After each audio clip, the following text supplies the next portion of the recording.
അസ്സലാമു അലൈക്കും.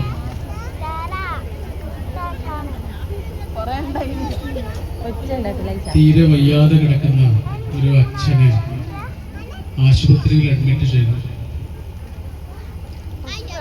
അദ്ദേഹത്തിന് തീരെ വയ്യ. അപ്പോൾ അച്ഛൻ്റെ കൂടെ തന്നെ എല്ലാ കാര്യങ്ങളും ശുശ്രൂഷയോടെ നോക്കി ഒരു നഴ്സ് തന്നെ കൂടെ ഉണ്ടായിരുന്നു. എല്ലാ കാര്യങ്ങൾക്കും ആ നഴ്സ് ഉണ്ടായിരുന്നു. പകൽ മുഴുവനും അവർ കൂടെ ഇരുന്നു. വൈകുന്നേരമായപ്പോൾ ആ നഴ്സ് പോയിട്ട് വേറെ ഒരു നഴ്സ് ചാർജ് എടുത്തു. ഈ രണ്ടാമത് വന്ന നഴ്സിന് ഈ അച്ഛനെ കണ്ടപ്പോഴേ മനസ്സിലായി അച്ഛന് തീരെ വയ്യ. മരണത്തിന്റെ ചില ലക്ഷണങ്ങളൊക്കെ കാണിക്കുന്നുണ്ട്. അവൻ നഴ്സിന് പേടിയായി. നഴ്സ് അച്ഛനോട് മെല്ലെ ചെന്നിട്ട് ചെവിയിൽ ചോദിച്ചു, അച്ഛന് തീരെ വയ്യല്ലോ, മോനെ പുറത്തിരിക്കുന്നുണ്ട്, മോനെ ഇങ്ങോട്ട് അകത്തേക്ക് വിളിക്കണോ, മോനോട് എന്തെങ്കിലും പറയാനുണ്ടോ? അച്ഛൻ അതിന് മറുപടി ഒന്നും പറഞ്ഞില്ല. കാരണം അതിന് മറുപടി പറയാനുള്ള ആരോഗ്യം പോലും അദ്ദേഹത്തിന് ഇല്ല. അപ്പൊ മറുപടിക്ക് കാത്തിരിക്കാതെ നഴ്സ് ഓടിപ്പോയിട്ട് മകനെ അകത്തേക്ക് വിളിച്ചു. അയാൾ ഓടി വന്നു.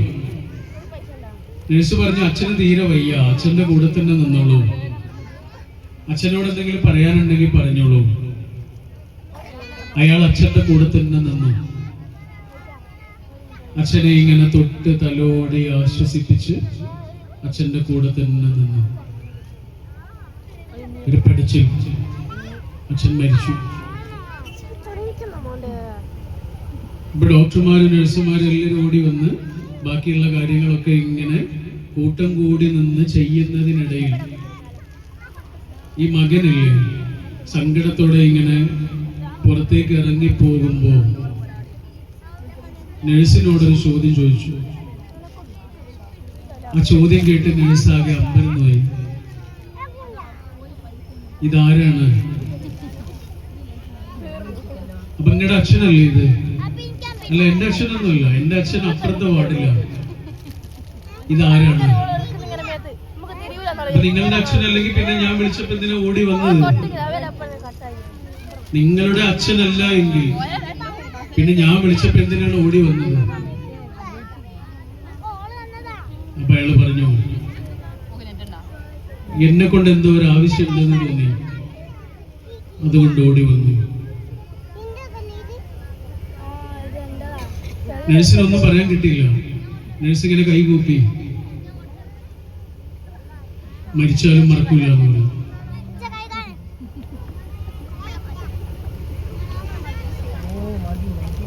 ലഹരി പിടികൂടിയത് നമ്മുടെ മക്കളൊന്നുമല്ലോ, പിന്നെന്തിനാണ് ഈ ഓടി വന്നത്? ഈ വലിയ ജനാവലിയും മുറ്റത്ത് ഒരുമിച്ച് കൂടിയത് എന്തിനാണ്? ഒറ്റ ഉത്തരവുള്ളൂ, ഈ നാടിന് നമ്മളെ കൊണ്ട് എന്തോ ഒരു ആവശ്യമുണ്ട്.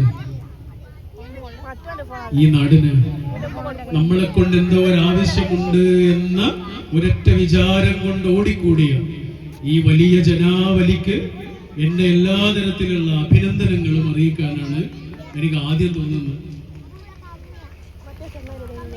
നമ്മുടെ ജീവിച്ചിരിക്കുന്ന കാലത്തിന് കൊടുക്കുന്ന ഉത്തരമാണ് ശരിയായ രാഷ്ട്രീയ പ്രവർത്തനം എന്ന് പറയുന്നത്. അവനവൻ ജീവിച്ചിരിക്കുന്ന ഒരു കാലം ആവശ്യപ്പെടുന്ന ചില ഉത്തരങ്ങളുണ്ട്, അല്ലെങ്കിൽ ജീവിച്ചിരിക്കുന്ന കാലം ഉയർത്തുന്ന ചില ചോദ്യങ്ങളുണ്ട്. ആ ചോദ്യങ്ങൾക്ക് കൊടുക്കുന്ന ഉത്തരമായിരിക്കണം ശരിയായ രാഷ്ട്രീയ പ്രവർത്തനം. അങ്ങനെ ഒരു രാഷ്ട്രീയ പ്രവർത്തനമാണ് ഇപ്പൊ നിങ്ങൾ ഈ തീക്കുനിയുടെ മണ്ണിൽ നടത്തിക്കൊണ്ടിരിക്കുന്നത്. ലഹരി വ്യാപനം എത്രമാത്രം ഗുരുതരമായിട്ടുണ്ട് എന്നും അതുകൊണ്ട് എത്ര വലിയ പ്രത്യാഘാതങ്ങളാണ് സമൂഹം അനുഭവിച്ചുകൊണ്ടിരിക്കുന്നത് എന്നും ഇവിടെ വിശദീകരിക്കപ്പെട്ട് കഴിഞ്ഞിട്ടുണ്ടോ? അതുകൊണ്ട് അതേ കാര്യം ഇനിയും ആവർത്തിച്ച് പറയുന്നതിൽ ഔചിത്യമില്ല. ഞാനതിൻ്റെ വേറെ ചില ഭാഗങ്ങളിലൂടെ ഇങ്ങനെ സഞ്ചരിക്കാമെന്നാണ് വിചാരിക്കുന്നത്. മലപ്പുറം ജില്ലയിലെ കുറ്റിപ്പുറത്ത് നമ്മുടെ ഒരു സുഹൃത്തുണ്ട്. അദ്ദേഹം പറഞ്ഞ ഒരു സംഭവമാണ്. മലയാളത്തിലെ അത്യാവശ്യം അറിയപ്പെടുന്ന ഒരു കവി ഉണ്ടായിരുന്നു. ഈ അടുത്ത് അദ്ദേഹം മരണപ്പെട്ടു. ലൂയി പാപ്പ എന്നാണ് അദ്ദേഹത്തിന്റെ സുഹൃത്തുക്കളൊക്കെ അദ്ദേഹത്തെ വിളിക്കുക. നല്ല പ്രതിഭാശാലിയായ കവിയാണ്. കവിതകൾ കണ്ടാൽ തന്നെ അറിയാം, അത്രയും പ്രതിഭാശാലിയായ കവിയാണ്. പക്ഷേ കുടുംബത്തിൽ നിന്നൊക്കെ കുറച്ച് അകന്ന് നിന്ന്, ഭാര്യയോടൊക്കെ അകന്ന് നിന്ന്, ഒറ്റയ്ക്ക് ഇങ്ങനെ പല നാടുകളിലൂടെ അലഞ്ഞു നടക്കുന്ന ഒരാളാണ്. മദ്യം എന്നുള്ളത് അദ്ദേഹത്തിന് ഒഴിവാക്കാൻ പറ്റാത്ത കാര്യമാണ്. ഇങ്ങനെയുള്ള ഒരു നല്ല മനുഷ്യൻ, മോശം മനുഷ്യനല്ല. നമ്മുടെ ഈ സുഹൃത്ത് അദ്ദേഹത്തെ കുറിച്ച് ഒരു ദിവസം പറയാം. അദ്ദേഹം, ഈ സുഹൃത്തിന് നജീബ് എന്നാണ് അദ്ദേഹത്തിന്റെ പേര്. നജീബിനെ കണ്ടപ്പോ അദ്ദേഹം ചോദിച്ചു, നജീബ് എനിക്കൊരു 100 രൂപ തരുമോ? അപ്പൊ നജീബ് പെട്ടെന്ന് തന്നെ കീശയിൽ 100 രൂപ എടുത്തിട്ട് കൊടുത്തു. കൂടെ ഒരു കാര്യം കൂടി പറഞ്ഞു, ലൂയി പാപ്പ, നിങ്ങൾ ഇതുകൊണ്ട് കള്ള് കുടിച്ചാല് അതെനിക്ക് സന്തോഷമില്ലാത്ത കാര്യമാവുന്നു. അയാൾ ആ 100 രൂപ ഇങ്ങനെ തിരിച്ചു കൊടുത്തു. എന്നിട്ട് പറഞ്ഞു, നജീബേ, എനിക്ക് നിന്നോട് കള്ളം പറയാൻ കഴിയില്ല. അത്രയും അകത്ത് ശുദ്ധിയുള്ള മനുഷ്യനാണ്. ഇമോഷണൽ ഹൈജീനിക് എന്ന് പറയും, വൈകാരികമായ വൃത്തിയുള്ള മനുഷ്യനാണ്. പക്ഷേ മദ്യം അദ്ദേഹത്തിൽ ഒഴിവാക്കാൻ കഴിയില്ല. അങ്ങനെ ഒരു അടിമത്തത്തിലേക്ക് ആ നല്ല മനുഷ്യനെ പെട്ടുപോയത്. അപ്പോ ഭാര്യയിൽ നിന്നും കുടുംബത്തിൽ നിന്നൊക്കെ അകന്ന് കോഴിക്കോടായിരുന്നു അദ്ദേഹം കുറെ കാലം. പല നാടുകളിലായിരുന്നു, തൃശ്ശൂരിൽ പോയി. കോഴിക്കോട് വെച്ച് എന്തോ ഒരു ആക്സിഡന്റ് ഉണ്ടായി, വണ്ടി തട്ടിപ്പോയി എന്തോ ചെയ്തു. ആളുകളെല്ലാം അദ്ദേഹത്തെ എടുത്തിട്ട് മെഡിക്കൽ കോളേജിലേക്ക് കൊണ്ടുപോയി അഡ്മിറ്റ് ചെയ്തു. അപ്പൊ ഡിസ്ചാർജ് ചെയ്തിട്ട് അദ്ദേഹത്തിന് അവിടെ നിന്ന് പോരാൻ കഴിഞ്ഞില്ല. കാരണം അവിടെ ആവശ്യമുള്ള അത്ര പൈസ കൊടുക്കാൻ അദ്ദേഹത്തിന്റെ കയ്യിലില്ല. അപ്പൊ ഇത് നമ്മുടെ നേരത്തെ പറഞ്ഞ സുഹൃത്ത് അറിഞ്ഞു, നജീബ്. അദ്ദേഹം ലൂയി പാപ്പയെ തെരഞ്ഞ് മെഡിക്കൽ കോളേജിലേക്ക് പോയി. ആവശ്യമുള്ള പൈസയൊക്കെ കൊടുത്ത് ഡിസ്ചാർജ് ചെയ്തു. ഡിസ്ചാർജ് ചെയ്ത് ഇറങ്ങുമ്പോ അദ്ദേഹത്തോട് പറഞ്ഞു, ഇനി എങ്ങോട്ടും പോണ്ട, എന്റെ കൂടെ വരണം. അപ്പൊ അനുസരണയുള്ള ഒരു കുട്ടിയെ പോലെ നജീബിന്റെ പിന്നാലെ ലൂയി പാപ്പ കുറ്റിപ്പുറത്തേക്ക് പോയി. നജീബിന്റെ വീട്ടിലാണ് പിന്നെ 1 മാസത്തോളം. ഭാരതപ്പുഴയുടെ തീരത്താണ്. എല്ലാ വൈകുന്നേരവും പുഴയിൽ പോയിട്ട് കുളിക്കും. ഉമ്മ ഉണ്ടാക്കുന്ന ഭക്ഷണം കഴിച്ച് അവിടെയുള്ള കുട്ടികളോടൊപ്പം കളിച്ച് സന്തോഷത്തോടെ 1 മാസം അവിടെ താമസിച്ചു. 1 മാസം കഴിഞ്ഞപ്പോ ആള് പോയി. അതിലേറെ ഒന്നും നിൽക്കാൻ കഴിയില്ല, ആള് പോയി. പിന്നെ ആളെ കുറിച്ച് ഒരു വിവരവും ഇല്ല. 2 മാസമൊക്കെ കഴിഞ്ഞ സമയത്ത് നജീബിന്റെ ഫോണിലേക്കൊരു കോള് വരുന്നുണ്ട്. പരിചയമില്ലാത്തൊരു നമ്പറാണ്. ഫോൺ എടുത്തു. പരിചയമുള്ള ശബ്ദം, ലൂയി പാപ്പ. ആരെ ഫോണെന്നാ വിളിക്കുന്നത്? സ്വന്തമായിട്ട് ഫോണൊന്നും ഇല്ല. ആരെ ഫോണെന്നാ വിളിക്കുന്നതെന്ന് ചോദിച്ചപ്പോ അദ്ദേഹം പറയാ, എടാ ഭാര്യയുടെ ഫോണെന്നാണ്. വീട്ടിലാണുള്ളത്. വീട്ടിലാണുള്ളത്. ആ വീട്ടിലാണുള്ളത്. എടാ നിന്നോട് നന്ദിയുണ്ട്. 100 ദിവസമായിട്ട് ഞാൻ മദ്യം തൊട്ടിട്ടില്ല. 100 ദിവസമായിട്ട് മദ്യം തൊട്ടിട്ടില്ല. കൂട്ടുകാരുടെ കൂടെ കള്ളു കുടിക്കുന്നതിനേക്കാൾ രസമുണ്ട് കുടുംബത്തിന്റെ കൂടെ കഞ്ഞി കുടിക്കുന്നത് എന്ന് തിരിച്ചറിഞ്ഞൊരു മനുഷ്യന്റെ ശബ്ദമായിരുന്നു അത്. അദ്ദേഹത്തിന് മനസ്സിലായത് ഭാരതപ്പുഴയുടെ തീരത്തുള്ള സ്നേഹസമൃദ്ധമായ ആ ചെറിയ വീടിന്റെ ഉള്ളിൽ നിന്ന് തെരുവിലൂടെ അലഞ്ഞു നടന്നൊരു മനുഷ്യന് മദ്യം ഒഴിവാക്കാൻ കഴിയാത്തത്രയും ജീവിതത്തോട് ചേർന്നലിഞ്ഞ ഒരു മനുഷ്യന്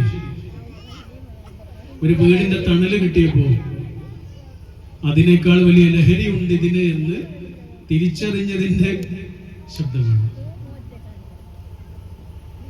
എന്താണ് പരിഹാരം? പ്രശ്നത്തെ കുറിച്ച് നമ്മൾ ധാരാളം കേൾക്കുന്നു, അറിയുന്നു, പറയുന്നു. ശരിയല്ല. എന്താണ് പരിഹാരം? ആനന്ദ് എന്നൊരു എഴുത്തുകാരനുണ്ട് നമുക്ക് മലയാളത്തിൽ. ആനന്ദിന്റെ ഗോവർദ്ധന്റെ യാത്രകൾ എന്ന് പറയുന്ന ഒരു പുസ്തകമുണ്ട്, നോവലാണ്. അതിൽ 2 അടിമകളെ കുറിച്ച് പറയുന്നുണ്ട്. ഗോവർദ്ധനും അലിയും 2 അടിമകളാണ്. അവർക്ക് അടിമത്തം മാത്രമാണ് ശീലമുള്ളത്.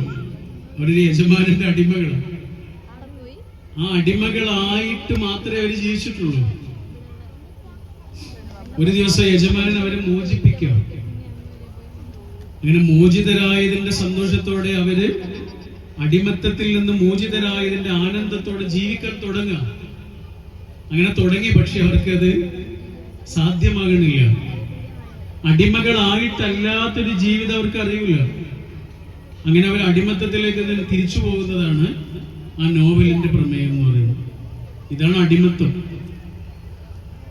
അടിമത്തത്തിലേക്ക് ഒരാൾ എത്തുന്നതോടെ അതല്ലാത്തൊരു ജീവിതം അയാൾക്ക് അസാധ്യമാകും വിധം അത് അയാളെ പിടികൂടുകയാണ് ചെയ്യുന്നത്. അങ്ങനെ പിടികൂടിയ അടിമകളെ വിമോചിപ്പിക്കുന്ന ഒരു ദൗത്യമാണ് നമ്മൾ ഏറ്റെടുക്കേണ്ട ദൗത്യം. അടിമകളെ മോചിപ്പിക്കുക എന്നുള്ളത് വലിയ പുണ്യമുള്ള കാര്യമാണ്, അല്ലേ? അടിമകളെ മോചിപ്പിക്കുക എന്നുള്ളത് വലിയ പുണ്യമുള്ളൊരു കാര്യമാണ്. ഇന്ന് അടിമകളൊന്നുമില്ലല്ലോ. ചെങ്ങലയിൽ ബന്ധിതരായ അടിമകൾ ഇന്നില്ല. പക്ഷെ അടിമകളുണ്ട്. അടിമത്തത്തിലേക്ക് അകപ്പെട്ടു പോയ ധാരാളം മനുഷ്യരുണ്ട്. ആ മനുഷ്യരെ അതിൽ നിന്ന് മോചിപ്പിക്കുക എന്ന ഒരു അടിമമോചനത്തിന്റെ കാലമാണ് നമ്മുടെ മുന്നിലുള്ള നേരത്തെ പറഞ്ഞ ചോദ്യം എന്ന് പറഞ്ഞത്. ആ ചോദ്യത്തിന് നമ്മൾ ഇന്ന് കൊടുക്കേണ്ട ഒരു ഉത്തരമുണ്ട്. ആ ഉത്തരമാണ് ഇപ്പൊ നിങ്ങൾ നിർവഹിച്ചുകൊണ്ടിരിക്കുന്നത്. സ്വന്തം കുടുംബത്തിലെ കുട്ടികളോടുള്ള കരുതൽ എത്ര വലുതാണോ അതേ കരുതലാണ് സ്വന്തം സമൂഹത്തിലെ തലമുറയോടും ഒരാൾക്ക് ഉണ്ടാകേണ്ടത്. അപ്പോഴാണ് അയാളൊരു സാമൂഹിക ജീവിയായിട്ട് മാറുന്നത്. സാധാരണ പറയാറുണ്ട്, നമ്മുടെ കുട്ടികൾക്ക് നമ്മൾ കൊടുക്കുന്ന എന്തെല്ലാം തരത്തിലുള്ള നല്ല പാഠങ്ങളുണ്ടോ, കുട്ടികൾക്ക് കൊടുക്കുന്ന നല്ല ശിക്ഷണങ്ങളുണ്ടോ, അതൊക്കെ നമ്മുടെ തൊട്ടപ്പുറത്തുള്ള കുട്ടിക്കും കൊടുക്കണം. കാരണം നമ്മുടെ കുട്ടി ജീവിക്കുന്നത് ആ കുട്ടിയുടെ കൂടെയാണ്. നമ്മുടെ കുട്ടി വളരെ കുറച്ച് സമയമേ ജീവിക്കുന്നുള്ളൂ. ബാക്കിയൊക്കെ അവന്റെ സുഹൃത്തുക്കളുടെ കൂടെയാണ്, അല്ലേ? നമ്മുടെ കുട്ടിക്ക് കൊടുക്കുന്നൊരു നല്ല ശിക്ഷണമില്ലേ, ആ നല്ല ശിക്ഷണം സമൂഹത്തിലെ കുട്ടികൾക്കും കൊടുക്കണമെന്ന്. കാരണം നമ്മുടെ കുട്ടി വളരുന്നത് ആ സമൂഹത്തിന്റെ കൂടെയാണ്. പിയർ പ്രഷർ എന്ന് പറയും. ഒരു കുടുംബത്തിൽ, നല്ല കുടുംബത്തിൽ ജീവിച്ചൊരു കുട്ടിയായിരിക്കും, നല്ല വാപ്പയുടെ, നല്ല അച്ഛന്റെ, അമ്മയുടെ ഒക്കെ തണലിൽ സുരക്ഷിതമായി ജീവിച്ചു പോകുന്ന ഒരു നല്ല കുട്ടിയായിരിക്കും. പക്ഷെ ആ നല്ല കുട്ടി എത്തുന്നത് നല്ലതല്ലാത്ത സുഹൃത്തുക്കളുടെ കൂടെയാണ് എങ്കിൽ ഈ കുട്ടി ആഗ്രഹിക്കാത്ത തരത്തിലുള്ള അപകടങ്ങളിലേക്ക് ആ കുട്ടി എത്തും. അതാണ് പിയർ പ്രഷർ എന്ന് പറയും, സുഹൃത്തുക്കളുടെ പ്രഷർ. ഇതൊന്ന് രുചിച്ചു നോക്കുന്നോ, ഒന്ന് അറിഞ്ഞു നോക്കുകയെന്നോ, ഒരു വട്ടം ഒന്ന് അനുഭവിച്ചു നോക്കുകയെന്നൊക്കെ പറഞ്ഞ് ഒരു കുട്ടിക്ക് കൊടുക്കുന്നത് മതിയാകും ഒരു കുട്ടിയുടെ വലിയ അപകടകരമായ അവസ്ഥയിലേക്ക്, ഭാവിയിലേക്ക് ആ കുട്ടി എത്തിക്കുന്നു. അതാണ് പിയർ പ്രഷർ എന്ന് പറയുന്നത്. നമ്മുടെ ഗ്രൗണ്ടിലുള്ള ഓരോ കുട്ടിയും നമ്മുടെ കുട്ടിയെ പോലെ നമ്മൾ കരുതലുകൾ ഉണ്ടാവേണ്ട കുട്ടിയാണ്. കാരണം നമ്മുടെ കുട്ടി വളരുന്നത് ആ കുട്ടിയുടെ കൂടെയാണ്. നമ്മുടെ കുട്ടികളായ ഓരോ കുട്ടികളും വളരുന്നത് ആ കുട്ടികളുടെ കൂടെയാണ്. അപ്പൊ സമൂഹത്തെ കുറിച്ചുള്ള ഒരാളുടെ കരുതൽ എന്ന് പറയുന്നത് അത്രയും പ്രധാനമാണ്. അതവിടെ നിൽക്കട്ടെ. അതിലേറെ വലിയ കരുതൽ ഉണ്ടാകേണ്ട ഒരു കേന്ദ്രമുണ്ട്. അതാണ് കുടുംബം എന്ന് പറയുന്നത്. സാധാരണ നമ്മളിങ്ങനെ ബർക്കത്ത് എന്ന് പറയുമല്ലോ, നമ്മുടെ സാധാരണ മലയാളം പോലെ നമുക്ക് അറിയുന്നൊരു പദമാണ് ബർക്കത്ത് എന്ന് പറയുന്നത്. ബർക്കത്ത് എന്താണ് ശരിക്കും ബർക്കത്ത് എന്ന് പറഞ്ഞാല്? ബർക്കത്ത് എന്ന് പറഞ്ഞാല് സമാധാനം എന്നാണ് ശരിക്കും അതിനുള്ള ഉത്തരം. കുറെ ഉണ്ടാവലല്ല ബർക്കത്ത്. കുറെ ഉണ്ടായി എന്ന് വിചാരിച്ചിട്ട് ഒരാൾക്ക് ബർക്കത്ത് ഉണ്ടാവണമെന്നില്ല. സാധാരണ നമ്മുടെ കാഴ്ചയില് ബർക്കത്ത് എന്ന് പറഞ്ഞാൽ കുറെ ഉണ്ടാവലാണ്. ഒരാൾക്ക് ധാരാളമായി എന്തെങ്കിലും കിട്ടുമ്പോൾ നമ്മൾ പറയും അയാൾക്ക് നല്ല ബർക്കത്ത് ഉണ്ടെന്ന്, അല്ലേ? ബർക്കത്ത് എന്ന് പറഞ്ഞാൽ കുറെ ഉണ്ടാവലല്ല, ഉള്ളതിലുള്ള സമാധാനമാണ് ശരിക്കും ബർക്കത്ത്. അതൊരാളുടെ വീടിന്റെ ഉള്ളിൽ എപ്പോഴാണ് ഉണ്ടാവുക? ബർക്കത്ത് ഉണ്ടാകുന്ന എപ്പോഴാണ്? ബർക്കത്ത് എന്ന് പറഞ്ഞാൽ ഒരാളുടെ മനസ്സിലുണ്ടാകുന്ന സമാധാനമാണ്, അല്ലെങ്കിൽ ഒരാളുടെ കണ്ണിനുണ്ടാകുന്ന കുളിർമയാണ്. അങ്ങനെയൊക്കെ പറയാം, കൺകുളിർമയാണ് ബർക്കത്ത് എന്ന് പറയുന്നത്. നമ്മുടെ കുടുംബത്തെ കുറിച്ച് ആലോചിക്കുമ്പോൾ നമുക്ക് ഉണ്ടാകുന്ന ഒരു സമാധാനമാണ്, ഉണ്ടാകുന്ന ഒരു സന്തോഷമാണ്. അതെപ്പോഴാണ് ഉണ്ടാവുക? അത് വെറുതെ ഉണ്ടാവില്ല. അത് പടച്ചോനിൽ നിന്നുണ്ടാകുന്ന ഒരു അനുഗ്രഹമാണ് ബർക്കത്ത് എന്ന് പറഞ്ഞാൽ. അതിന് ചില നിബന്ധനകളുണ്ട്. ആ ആ നിബന്ധനകൾ ഒരാൾ പാലിച്ചിട്ടില്ല എങ്കിൽ അയാൾക്ക് എന്തൊക്കെ ഉണ്ടെങ്കിലും ബർക്കത്ത് ഉണ്ടാവില്ല. അതാണ് ബർക്കത്ത് എന്ന് പറയുന്നത്. നമ്മൾക്ക് സാധ്യമായ ഒന്നല്ല, നമുക്ക് ഉണ്ടാക്കാൻ കഴിയുന്ന ഒന്നല്ല, നമുക്ക് അതിനാവശ്യമുള്ള പശ്ചാത്തലം ഉണ്ടാക്കാനേ കഴിയുള്ളൂ. അതാ നമ്മുടെ വീട്ടിലേക്ക് കുറെ പൂമ്പാറ്റ വരണമെന്ന് നമ്മൾ ആഗ്രഹിച്ചാൽ നടക്കില്ലല്ലോ. പൂമ്പാറ്റ വരണമെങ്കിൽ നമ്മുടെ വീടിന്റെ മുന്നിൽ കുറെ പൂക്കൾ ഉണ്ടാവണം. പൂക്കൾ ഉണ്ടായാലേ പൂമ്പാറ്റ വരുള്ളൂ. ഇതാണ് ആ കണ്ടീഷൻ എന്ന് പറയുന്നത്. ചില നിബന്ധനകൾ ഉണ്ടെങ്കിൽ വേറെ ചിലത് വരും. ഇതേപോലെയാണ് ബർക്കത്ത് എന്ന് പറയുന്നത്. അങ്ങനെ ഒരു ബർക്കത്ത്, അങ്ങനെ ഒരു സമാധാനം നമ്മുടെ വീട്ടിലും നമ്മുടെ ബന്ധങ്ങളിലും എപ്പോഴാണ് ഉണ്ടാവുക? അതാണ് ആ വീട്ടിൽ വളരുന്ന ഓരോ കുഞ്ഞിന്റെയും മനസ്സിന്റെ സമാധാനത്തിന്റെ കാരണം എന്ന് പറയുന്നത്. നമ്മുടെ ഒരു മാഷുണ്ട്, അദ്ദേഹം പറഞ്ഞതാണ്. അദ്ദേഹം ചെറിയ കുട്ടിയായിരുന്ന കാലത്ത്, അദ്ദേഹം ചെറിയ ക്ലാസ്സിൽ പഠിക്കുന്ന കാലത്ത് അദ്ദേഹത്തിന്റെ കൂടെ പഠിക്കുന്ന ഒരു കുട്ടിയുണ്ടായിരുന്നു. അവൻ ഓരോ കിളികളെ പിടിച്ചിട്ട് മറ്റുള്ള കുട്ടികൾക്ക് കൊടുക്കും. അവന്റെ കൂടെ പഠിക്കുന്ന കുട്ടികൾക്ക് ഇങ്ങനെ ഓരോ പക്ഷികളെ പിടിച്ചിട്ട് കൊടുക്കും. കുരുവി, തത്ത, അങ്ങനെയൊക്കെയുള്ള പക്ഷികൾ. അപ്പൊ അവനത് പിടിക്കാനുള്ള, അവയെ പിടിക്കാനുള്ള ഒരു സൂത്രം അവനുണ്ട്. അതുകൊണ്ടാണ്. അപ്പൊ കൂടെയുള്ള ആളുകൾ അവനോട് ചോദിക്കുകയാണ്, അപ്പൊ നിന്റെ വീട്ടിൽ കുറെ പക്ഷികൾ ഉണ്ടാവില്ലേ? നിനക്ക് പിടിക്കാൻ അറിയാലോ. അപ്പൊ നിന്റെ വീട്ടിൽ കുറെ പക്ഷികൾ ഉണ്ടാവില്ലേ എന്ന് ചോദിച്ചപ്പോ ഇവൻ പറഞ്ഞെന്താന്നറിയോ? ഇവൻ പറയാ, പക്ഷികൾക്ക് നല്ല സമാധാനം വേണം, അതുകൊണ്ട് ഞാൻ എൻ്റെ വീട്ടിലേക്ക് കൊണ്ടുപോകാറില്ല. സമാധാനം ഇല്ലാത്തൊരു സ്ഥലത്ത് പക്ഷികൾ നിൽക്കൂല. സമാധാനം ഇല്ലാത്തൊരു സ്ഥലത്ത് ഒരു പൂച്ച പോലും നിൽക്കൂല. ആ സ്ഥലത്ത് നിന്ന് കുറെ അപ്പുറത്ത് പോയിട്ട് ഇങ്ങനെ ഒഴിഞ്ഞു നിൽക്കണ കാണാം പൂച്ച. വലിയ സൗണ്ടും ബഹളമൊക്കെ ഉണ്ടെങ്കിൽ പൂച്ച അവിടെ നിൽക്കൂല, പൂച്ച അവിടെ നിന്ന് പോകും. ഇതേപോലെയാണ് പക്ഷികൾ കൂട് കൂട്ടൂല സമാധാനം ഇല്ലാത്തൊരു സ്ഥലത്ത്. അതുകൊണ്ട് ഈ മോന് പറയാ, എന്റെ വീട്ടിലേക്ക് ഞാൻ പക്ഷികളെ കൊണ്ടുപോകാറില്ല, കാരണം സമാധാനമില്ലാത്തൊരു സ്ഥലത്തേക്ക് പക്ഷികളെ കൊണ്ടുപോകാൻ പാടില്ല എന്നൊരു കുട്ടി പറയുമ്പോ ആ കുട്ടിയുടെ മനസ്സിന്റെ നീറ്റൽ എത്ര വലുതായിരിക്കും ആലോചിച്ചു. നമ്മുടെ കുട്ടികള് സമാധാനത്തോടെ കിടന്നുറങ്ങണം എന്നുണ്ടെങ്കിൽ അതൊരു വലിയ ജോലിയാണ്. ഒരു വീട്ടിലുള്ള ഓരോ മനുഷ്യനും സമാധാനത്തോടെ കിടന്നുറങ്ങണം എന്നുണ്ടെങ്കിൽ അതൊരു വലിയ ജോലിയാണ്. അതൊരു ചെറിയ ജോലിയല്ല.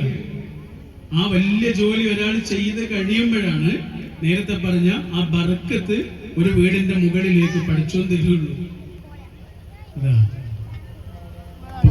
വീട്ടിലുള്ള എല്ലാ ആളുകളും ഒരുമിച്ചിരുന്ന് ഇങ്ങനെ ഭക്ഷണം കഴിക്കുന്ന സമയത്ത് ഒരാൾ എന്തെങ്കിലും പറഞ്ഞു, അത് മറ്റേയാൾക്ക് ഇഷ്ടപ്പെട്ടില്ല, അയാൾ അതിന് മറുപടി പറയും. അപ്പൊ മറ്റേയാൾക്ക് അത് ഇഷ്ടപ്പെട്ടില്ല, അയാൾ തിരിച്ചു മറുപടി പറയും. മറുപടിക്ക് മറുപടിയായി ബഹളമായി. ഒരാൾ എഴുന്നേറ്റിട്ട് പറയും, എനിക്ക് ഭക്ഷണമൊന്നും വേണ്ടെന്ന്. എനിക്ക് വീട്ടിലെ ഭക്ഷണം വേണ്ടെന്ന് പറഞ്ഞിട്ട് അയാൾ എഴുന്നേറ്റ് പോകും. അപ്പൊ മറ്റേയാൾ പറയുന്നത് എനിക്കും വേണ്ടെന്ന് പറയും, അയാൾ എഴുന്നേറ്റ് പോകും. രണ്ടാള് എഴുന്നേറ്റ് പോയൊരു സ്ഥലത്ത് പിന്നെ ഒരാളും ഭക്ഷണം കഴിക്കൂല. ആരും കഴിക്കാതെ ആ ഭക്ഷണം തണുത്തു പോകും. പിറ്റേ ദിവസം ഉമ്മ അല്ലെങ്കിൽ അമ്മ ആ ഭക്ഷണം പൂച്ചക്കോ പട്ടിക്കോ ഇട്ട് കൊടുക്കും. ആട്ട് കൊടുക്കുന്നത് ഒരു നേരത്തെ ഭക്ഷണമല്ല, ഒരു വീടിന്റെ സമാധാനമാണ്. പോയി അന്നൊരാളും അവിടെ സമാധാനത്തോടെ കിടന്നുറങ്ങിയിട്ടുണ്ടാവില്ല. അന്നൊരാളും അവിടെ സമാധാനമായിട്ട് കിടന്നുറങ്ങിയിട്ടുണ്ടാവില്ല. ഒരാളൊന്നും മിണ്ടാതിരുന്നാൽ മതിയായിരുന്നു, അല്ലെ? ഒരാളൊന്നും മിണ്ടാതിരുന്നാൽ മതിയായിരുന്നു. മറുപടി ഇല്ലാഞ്ഞിട്ടല്ല, മറുപടിയൊക്കെ ഉണ്ട്. മറുപടി ഇല്ലാഞ്ഞിട്ടല്ല, ശരി എന്താണെന്ന് അറിയാഞ്ഞിട്ടൊന്നുമല്ല. ഒരു വീടിന്റെ സമാധാനത്തിന് വേണ്ടി ഒന്നും മിണ്ടാതിരുന്നാൽ മതിയായിരുന്നു. നിത്യചൈതന്യ യതി എന്നൊരു വലിയ ഗുരു ഉണ്ടായിരുന്നു നമുക്ക്. അദ്ദേഹം പറയുന്നുണ്ട്, ഞാൻ പാമ്പാണ്, വിഷമുള്ള പാമ്പാണ്, പക്ഷെ ഞാൻ ആരെയും കടിക്കൂല. എത്ര മനോഹരമായൊരു വാക്കാണ്. ഞാൻ പാമ്പാണ്, വിഷമുള്ള പാമ്പാണ്, പക്ഷെ ഞാൻ ആരെയും കടിക്കൂല എന്ന് പറഞ്ഞാൽ എനിക്ക് മറുപടി പറയാനില്ലാഞ്ഞിട്ടല്ല, ഞാൻ പറയൂല. നീ ചോദിച്ച ചോദ്യത്തിനുള്ള ഉത്തരം എന്റെ കയ്യിൽ ഇല്ലാഞ്ഞിട്ടല്ല, ഞാൻ മിണ്ടൂല. എന്തിന്?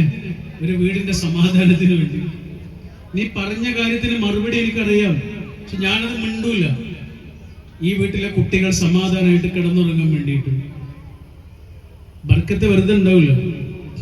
ഒരാളുടെ അല്ലെങ്കിൽ ഒരു വീട്ടിലെ ഓരോ മനുഷ്യന്റെയും കഠിനാധ്വാനത്തിലൂടെ മാത്രം ഉണ്ടാകുന്നതാണ് ബർക്കത്ത് എന്ന് പറയുന്നത്. ബർക്കത്തിന്റെ വളരെ പ്രധാനപ്പെട്ട ഒരു നിബന്ധന ശരിക്കും പറഞ്ഞാല് നമ്മുടെ ജീവിതത്തിലേക്ക് പഠിച്ചോ തന്നിട്ടുള്ള കുറച്ച് മനുഷ്യന്മാരുണ്ട്. ഒരു 3, 4, 5, 6 മനുഷ്യന്മാര്, നമ്മുടെ മനുഷ്യന്മാര്. എല്ലാ യാത്രയും കഴിഞ്ഞ് അവസാനം നമ്മൾ വണ്ടി ഓഫ് ചെയ്യുന്നൊരു സ്ഥലം, ഗേറ്റ് അടച്ചിട്ട് നമ്മൾ കയറി ചെല്ലുന്നൊരു സ്ഥലം, അതിനകത്തുള്ള കുറച്ച് മനുഷ്യന്മാർ. ആ കുറച്ച് മനുഷ്യന്മാർ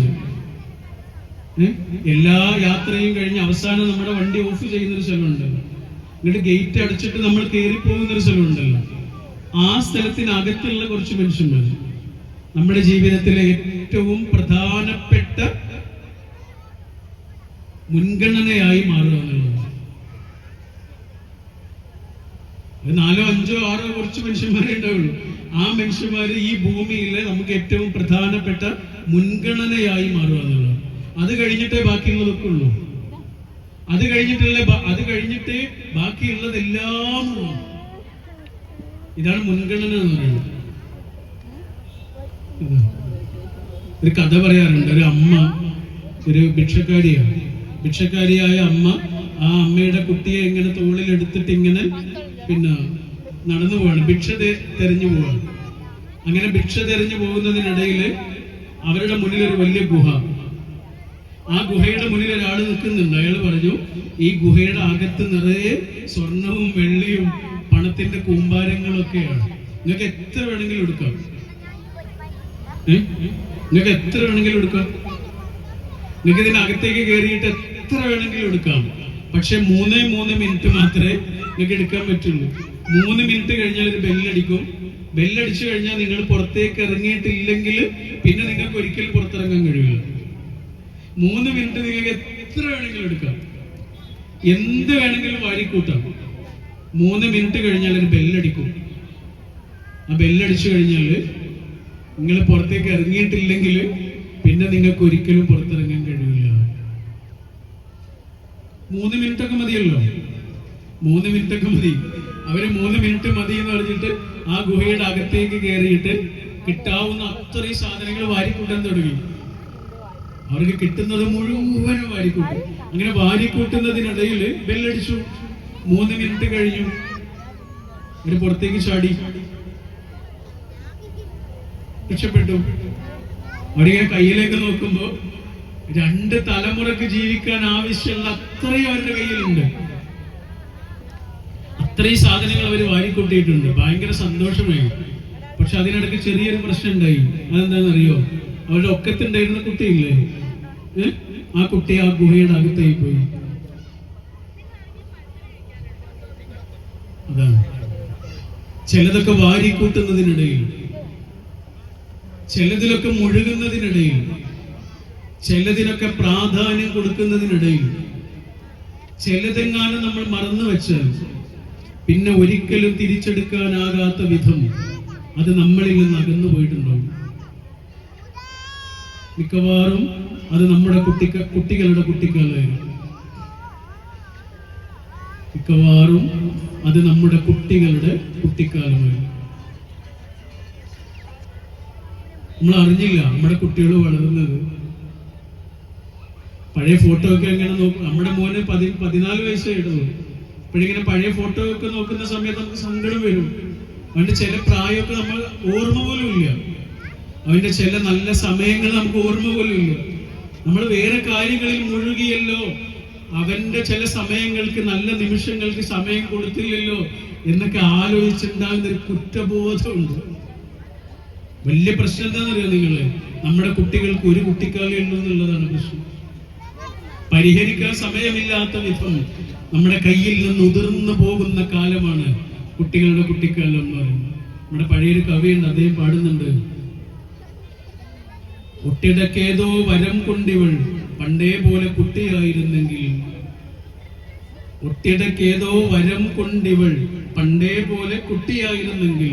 എന്റെ കുട്ടി വളർന്നു പോയല്ലോ, എന്റെ മോള് എന്തെങ്കിലും ഒരു വരം കിട്ടിയിട്ട് എന്റെ മോള് പഴയ കുട്ടിയായിരുന്നെങ്കിൽ എത്ര നന്നായിരുന്നു.